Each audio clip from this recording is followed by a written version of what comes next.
প্রিয় দর্শক আসসালামু আলাইকুম। সবাইকে ওয়েলকাম করছি নতুন একটা রেসিপি দেখার জন্য। আজকে বানিয়ে দেখাবো দুর্দান্ত স্বাদের একটা ফুল পিঠার রেসিপি।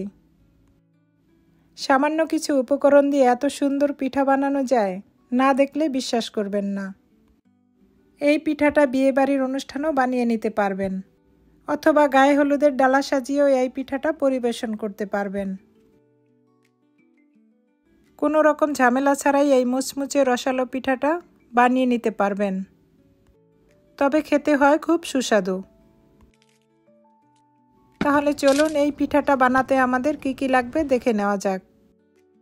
প্রথমে 1 কাপ ময়দা নিব, এর সাথে দিয়ে দিব স্বাদ মতো লবণ। এখন দিয়ে দিব 2 চামচ ঘি। এই পিঠাটা তেল দিয়েও বানানো যায়, তবে ঘি দিয়ে বানানোর চেষ্টা করবেন, এতে পিঠাটা খেতে হবে খুব সুস্বাদু। ঘিয়ের সাথে ময়দাটাকে খুব ভালো করে ডলে নিতে হবে। ময়দাটা যখন এরকম ঝুরঝুরে হয়ে যাবে, তখন এই পর্যায়ে দিয়ে দিব একটা ডিম। ডিমটাকে ভালো করে ফেটিয়ে নিব। ডিমটা ভালো করে ফেটানো হয়ে গেলে এর ভিতরে দিয়ে দিব পানি।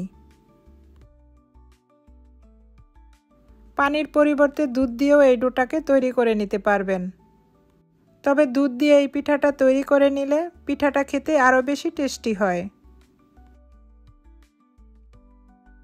হাত দিয়ে ডলে এভাবে একটা সফট ডো তৈরি করে নিব। এখন এই ডোটাকে ঢেকে 10 মিনিটের জন্য রেস্টে রেখে দিব। এই ফাঁকে আমি একটা শিরা তৈরি করে নেব। এখানে আমি 1 কাপ ব্রাউন সুগার নিয়েছি, আর এর ভিতরে দিয়ে দিব 1/2 কাপ পানি। ব্রাউন সুগার দিয়ে শিরাটা তৈরি করলে এর কালারটা দেখতে বেশ সুন্দর লাগবে। শিরার ভিতরে পিঠাটা ভিজালে পিঠাটা দেখতেও বেশ সুন্দর লাগবে। শিরাটা যখন এরকম ঘন হয়ে আসবে, তখন এটাকে নামিয়ে রাখব।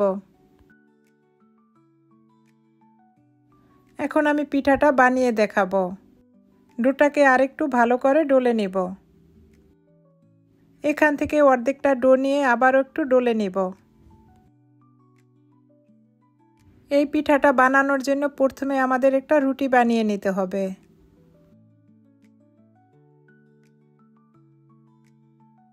ডোটার উপরে ময়দা ছিটিয়ে খুব পাতলা একটা রুটি বেলে নিব।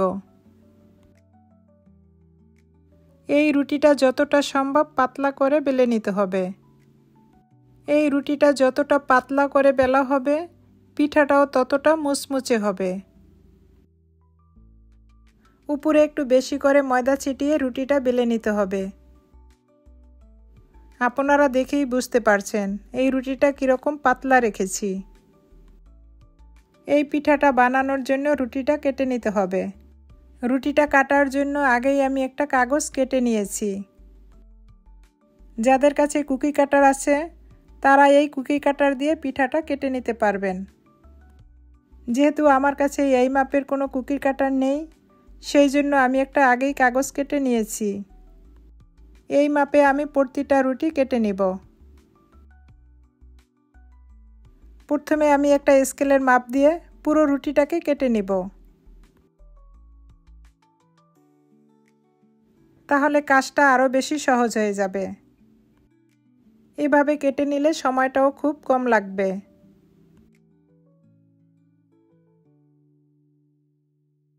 এখন কাগজের মাপে প্রতিটা পিস পিস করে কেটে নেব। এই পিঠাটা কাটার সময় একটু আঁকাবাঁকা হলে কোনো সমস্যা নেই, ভাজার পরে এতটা বোঝা যাবে না। এভাবে একই মাপে আমি সব পিঠাগুলো কেটে নেব। পিঠাটা ডিজাইন করার জন্য আমি আগে থেকেই একটা ডোয়ে একটু ফুড কালার দিয়ে একটা ডো তৈরি করে নিয়েছি। এখন একটা রুটি বেলে নেব। আপনারা যদি ফুড কালারটা পছন্দ না করেন, এটা স্কিপ করবেন, তবে ফুড কালারটা দিলে পিঠাটা দেখতে বেশ সুন্দর লাগে। একই নিয়মে আমি এই রুটিটাকে কেটে নেব। এই পিঠাটা যতটা সম্ভব একই মাপের বানানোর চেষ্টা করবেন, তাতে করে পিঠাটা দেখতে বেশ সুন্দর লাগবে। এবার একই মাপের কাগজ দিয়ে প্রতিটা পিস সমান করে কেটে নেব। তবে কাটার সময় একটু আঁকাবাঁকা হতে পারে, এতে কোনো সমস্যা হবে না।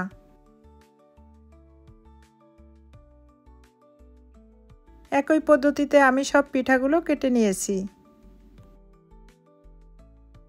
এবার আমি পিঠার ডিজাইনটা করে দেখাবো। প্রথমে একটা রেড রুটি নেব, এর উপরে হালকা একটু ময়দা ছিটিয়ে দিব। ময়দাটা ছিটিয়ে দিলে একটা আরেকটার গায়ে লাগবে না। রুটিটা আটকানোর জন্য আগে থেকে একটু আঠা তৈরি করে রেখেছি। এভাবে আঠা দিব, আরেকটা রুটি দিব, এভাবে আঠা দিব, আরেকটা রুটি দিব। এখানে আমি টোটাল 9টা রুটি দিয়ে পিঠাটা বানিয়ে নেব। এই কাজটা আমি কিভাবে করতেছি আপনারা দেখেই বুঝতে পারছেন। এই কাজটাই একদমই সহজ। যদি একটু খেয়াল করে দেখেন তাহলেই বুঝতে পারবেন এই কাজটা আমি কিভাবে করেছি। মুখে বলার থেকে দেখেই খুব ভালো করে বোঝা যায়। এখন একইভাবে আরেকটা তৈরি করে নিতে হবে। এই পিঠাটা বানানোর জন্য এরকম 2টা তৈরি করে নিতে হবে। তারপরে এই পিঠাটা বানিয়ে দেখাবো। আমার মনে হয় আপনাদের কাছে আমার এই রেসিপিটা ভালো লাগবে। যদি ভালো লেগে থাকে বন্ধুদের সাথে শেয়ার করে একটা লাইক দিয়ে আমার চ্যানেলটাকে সাবস্ক্রাইব করে নেবেন আর বেল বাটনটা অন করে রাখবেন। এরকম নিত্য নতুন রেসিপি দেওয়ার আগে আপনার কাছে পৌঁছে যাবে।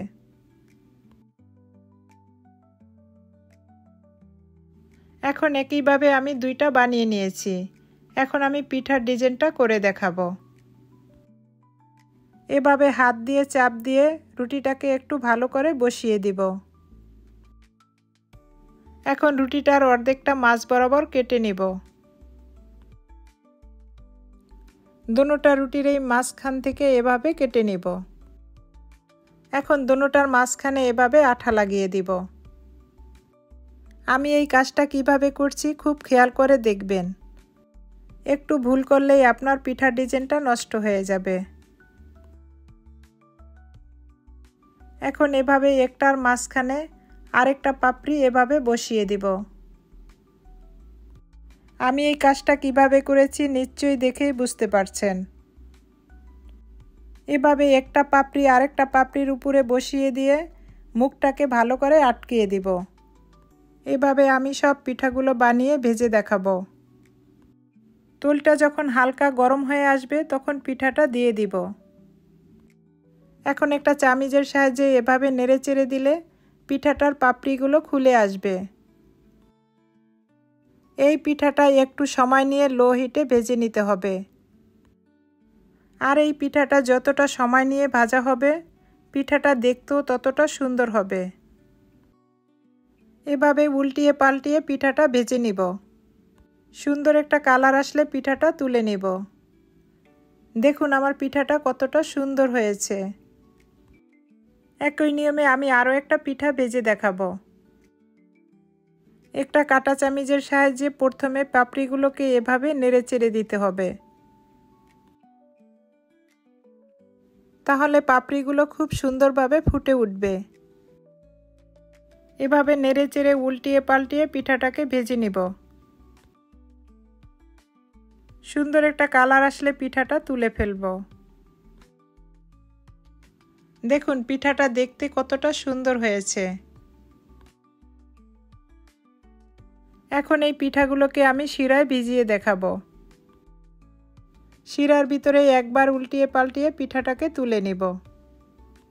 শিরায় ভিজানোর পরে পিঠাটার কালারটা আরও বেশি সুন্দর লাগছে। এভাবে আমি সব পিঠাগুলো শিরায় ভিজিয়ে নিব। এভাবে বানিয়ে আপনারা যে কোনো অকেশনে পরিবেশন করতে পারবেন। আমি একটা পিঠা ভেঙে দেখাচ্ছি পিঠাটা কতটা মুচমুচে হয়েছে। পিঠাটা যদি আপনাদের ভালো লেগে থাকে এভাবে বানিয়ে একবার ট্রাই করবেন।